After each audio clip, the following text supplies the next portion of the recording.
Hey everybody, and welcome back to Kerbal Space Program RP-0. I'm taking a small break from the tedium of repeated launches of the exact same vessel, and also waiting for things to build, so I figured I'd get myself into the VAB and do some of the things that I really enjoy, like building spacecraft. So it occurs to me, and as it occurred to many of you, that we have the 1977 transfer window coming up pretty soon, a couple of years and whatnot. So I figured I might as well get some things building, so at least I have a stock of rockets ready to go, locked and loaded, as it were, to take advantage of that awesome window at Jupiter where you can transfer to Saturn, Neptune, Uranus, all in one fell swoop. And while I know we do probably have the launch capacity to send something pretty tiny to any of those destinations on the back of a DN5 series rocket, I thought that maybe putting the DN1 or the DN2 to its full utilization, or maybe even something bigger to send bigger stuff even further out, would be really cool. So I mentioned this spacecraft in an earlier episode. You may have seen it in the build list already. I've tentatively called it the James May because it's going to go on a grand tour. The plan for this one is to slingshot past Jupiter and eventually make its way out to Uranus, and hopefully deploy a drop probe into the atmosphere, and then either maintain an orbit there or move itself to points beyond. We'll have to just see how the Delta V figures look. But as you can see, I've utilized two cores, the 1-ton bus and the surveyor core, giving us a 2-ton capacity for this. And now I'm just trying to outfit it with every single scientific instrument ever known to man. We've got the magnetometer on there and the radio plasma wave detector. The orbital telescope, and now I'm just doing the standard instrumentation here, just trying to find an orientation that I like the most. We will give it some short-range comms so that it can communicate with its drop probe. Should probably pull those things back in. And of course, since it's going to multiple planets, we might as well outfit it with a couple of biosamples, just to make sure. Can't really hurt. Just kind of wiggling the camera around, making sure I like what I've got so far and how it's all coming along, and not really happy with the thruster placement. I've always wanted to use these. These are the deployable RCS booms. They will extend out, so they won't be in that stowed position the whole time, but it does mean we have to reposition these goo canisters, or our biological experiment, sorry. Now after I've rotated them, they don't quite work. Also, I need to balance out some heavy stuff, so maybe moving them up is a little better. And now just a little bit of fit, trim, and finish. And of course, fuel tanks is going to need some of its own fuel for those thrusters after all. I do rather like having fuel tanks that are not built into the core, just because I think they look cooler. I mean, you know, everybody's opinion, but I think that looks a little bit better. Yeah, it was not what I meant to do. That is what I meant to do. It happens to me a lot where I accidentally pluck a part off that I don't mean to. But that gets us right about up to our 2-ton limit, which is what I really want, because building a drop pod when you've got these avionics weight limits is a little trying. If you're under your weight limit on anything else, it kind of upsets building things under it, because you might be under your total tonnage but over the tonnage for that particular part. And yeah, I do probably want to keep the decoupler, that's what it's called, attached to the main spacecraft, because I figured Delta V budgets on the drop pod are going to be a little bit heavier. So I've decided to go with a in-series setup like this, instead of off to the sides like I did with the Jupiter drop pods that unfortunately just didn't quite work. But guess what? We'll be having a nice window for pretty soon, Jupiter. So we may try to get some readings from Jupiter's atmosphere again. So of course we're going to have the atmospheric analyzer experiment on this. and another full complement because we're going to an entirely new planet. So we need to be able to gather as much data about it as we possibly can. And yeah, let's make sure our thrusters are configured for our fuel du jour, aerosine and nitrogen tetroxide. And let's also make sure that we are right up as close to our tonnage limit as we can possibly be with our parent craft. And then just go back in and double check the weights on our new one. This is okay, but I forgot power. So we're going to stick a single RTG in here. As far out as we're going to be going, solar panels are completely ineffective. So we probably will have to take the nuclear option. And I've kind of worked myself into a design hole here. I don't really know exactly how to proceed from this, nor do I want to balance the entire thing in the payload fairing on this little RTG. So then there's that. This obviously has caused me quite a bit of distress because I really just have no idea what to do. So we're going to tuck the RTG in here and we're going to put a secondary core on the bottom. This also ups our tonnage limit, but I think we can still get a pretty cool design out of this, especially considering we're going to want a heat shield. So we'll just try to size that appropriately, make sure that it is going to guarantee as much survival for this thing as we can possibly get. But we should probably reposition these antennas. There we go. Let's see if we can't just tuck them in behind the shield and give them at least a little bit of life before they get burned off on their entry slope. But I think I'm pretty happy with this. I just need to decide on a delivery vehicle. I think I went with the DN2. But anyway, we've got a few other things I wanted to get building in this episode. And so we'll skip to a fresh VAB. You see a DN5B tucked there in the corner. Of course, it is the HG3 variant.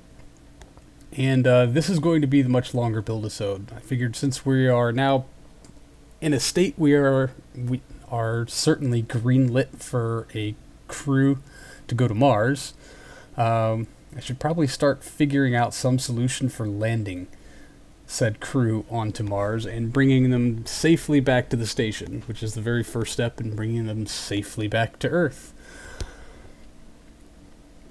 So the very first part is making sure that we can have autonomous control of this thing, which is why I started with the probe core up there and not with the lander can itself. This is a single crew lander can because I think we're going to need all of the weight savings we can possibly get. So this will be controlled primarily by that probe core, at least until it can make its arrival on the station proper. And then a pilot will take it hopefully down to the surface of Mars, do a very quick touch and go, just gather some very quick data, and then wait a day maybe for another rendezvous window, and then head back.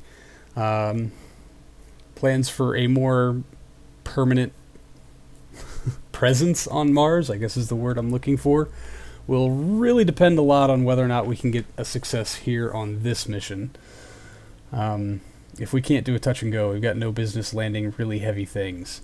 And I hope you won't think me too cheaty for tucking those lunar module ascent engines into those fuel tanks too much, but our form factor does play a pretty crucial role here in being able to tuck as much bang for our buck in as small a space as we can possibly manage. But I did forget life support already. I probably should have thought about that before, but we're just going to size these tanks appropriately while paying attention to our window here. It's not giving me the information I would really like. So we're going to switch into service module and just enter in our figures manually. I've forgotten already how long I wanted the duration to be. I'm sure it's at least a week. Probably more. I'm thinking I went with 2 weeks. Perhaps. But either way, setting this stuff up manually is just never a whole lot of fun, but it does give me the best results because I can get the most finite control and I can use the excess room in the tank for more fuel, which of course is going to help us. So then we're just going to tuck them in a little bit, paying close attention to our form factor. That looks alright, and they look even, which is really the important part. Now, our engines do not gimbal. It's a very critical thing to remember, and we're going to have to do multiple dockings. One when we get there, and then we're going to have to dock again, obviously, when we come back, or at least attempt to dock. Maybe we'll do the a la Martian thing and just jump across. But thruster placement, never been my strong suit, so I just tend to say, we'll just put all the thrusters on. Of course, independent comms, because we're going to need those. Everybody needs to have their own way to call home.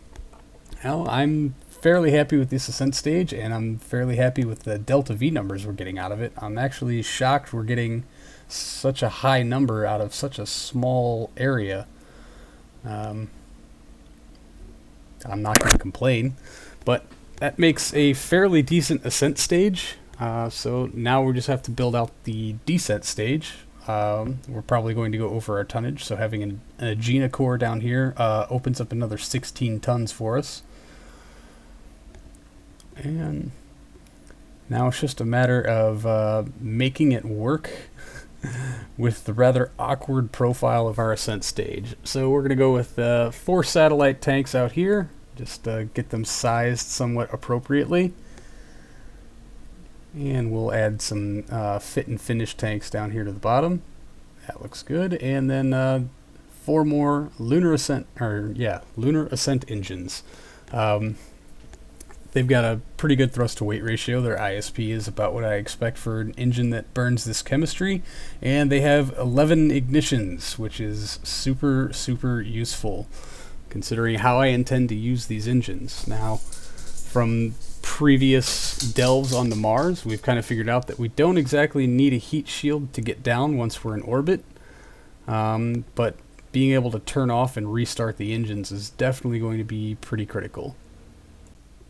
And because I do intend on using the descent stage for the very first portion of an ascent also, in hopes of milking every little piece of delta V out of it. We're not going to be leaving it behind like we did with our lunar stages. So also I would like to get a little bit more delta V out of it, which means of course a little bit more fuel.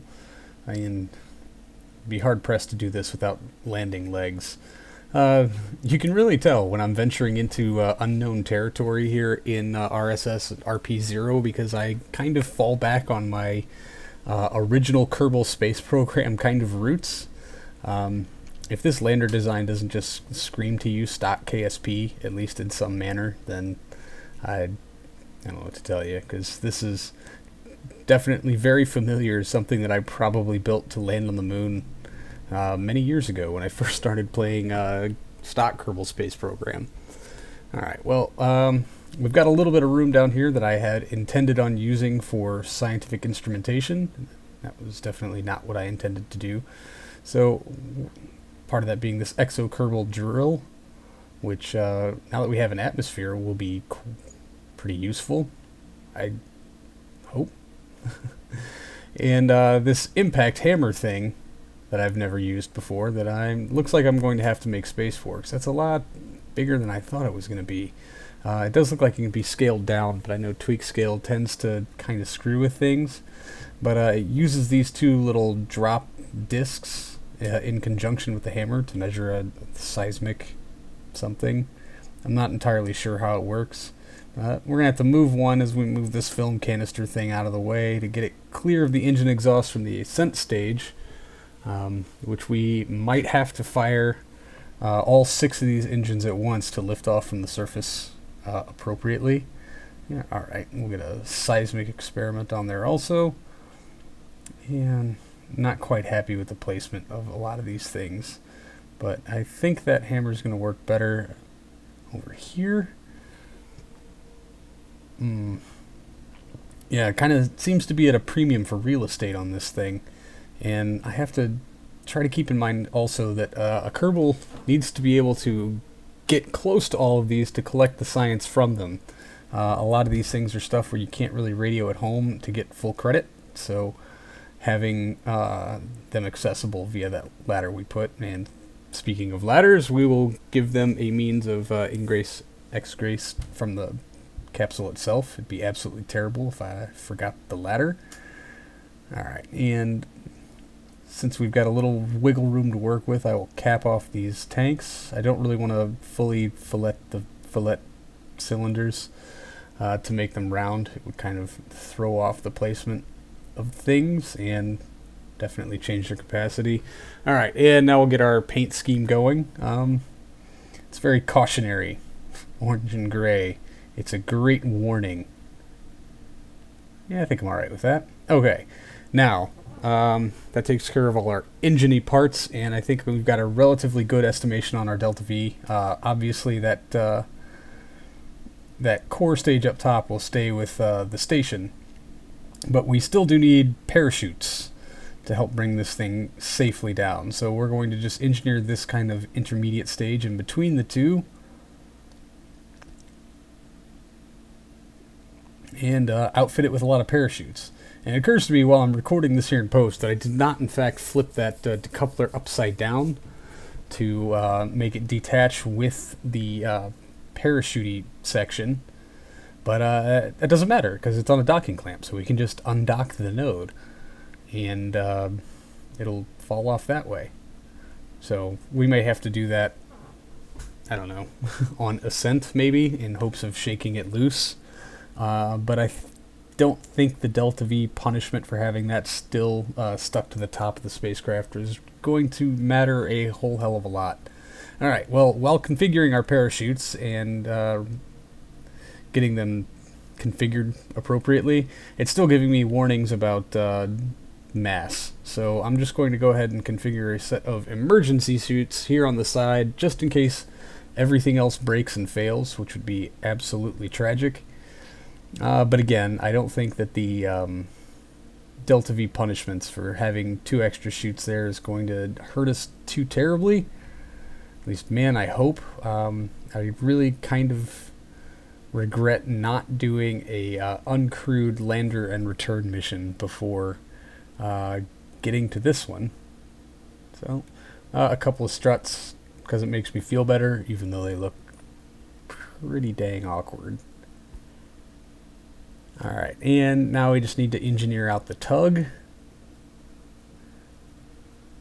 So, of course, we'll go with some satellite tanks here and give them a nice clean nose cone looking thing. We do need to keep them clear of the docking port, however. So, there's that. Alright, and first thing I need to do is configure these tanks because they're going to be completely buried by these outer tanks. No big deal. It's obviously an exploit I am not above taking advantage of. So, you know, then there's that. So, a lot of me configuring, thinking if I was happy with this, deciding that I am, and deciding to go back to using the retractable arms.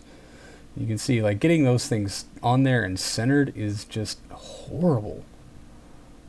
Yeah, see, still not straight. And I'm hoping that is straight. Maybe that's straight.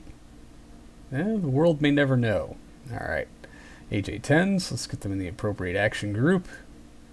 And get our fuels going. And we're over our tonnage. Great.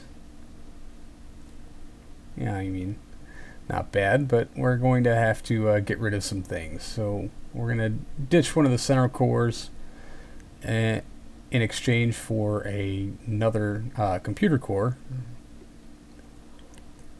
And now we can actually size up these tanks just a little bit. Yeah, those are already the right size, so we'll just suit them appropriately. They already have fuel in them and everything. And just try to get them in a position where they're not quite interfering with the docking node, but we can still make a nice happy medium here. Yep. You know, it's very reminiscent of our old tug. The design that was just recently phased out. But hopefully this will work a little better. You can see I've added solar panels, the big ones, because I know this thing is going to have issues with its power draw. And now it's just a matter of getting thruster placement and configuration set up here. Alright, there we go. And of course, we'll need yaw and pitch control. And a paint scheme. And so for the time being, I am pretty happy with this. I am going to do a test launch just to make sure it flies well and make sure it can get to orbit without tearing itself apart, and making sure all the systems work, because a failure on this thing would certainly cost us a crew member were it actually to get out to Mars in one piece. So, yeah, that's going to do it for this episode, everybody. Thank you so much for hanging out for 20 plus minutes of me building things. I do hope you liked it anyway, and I will see all of you in the next one. So until then, see you later.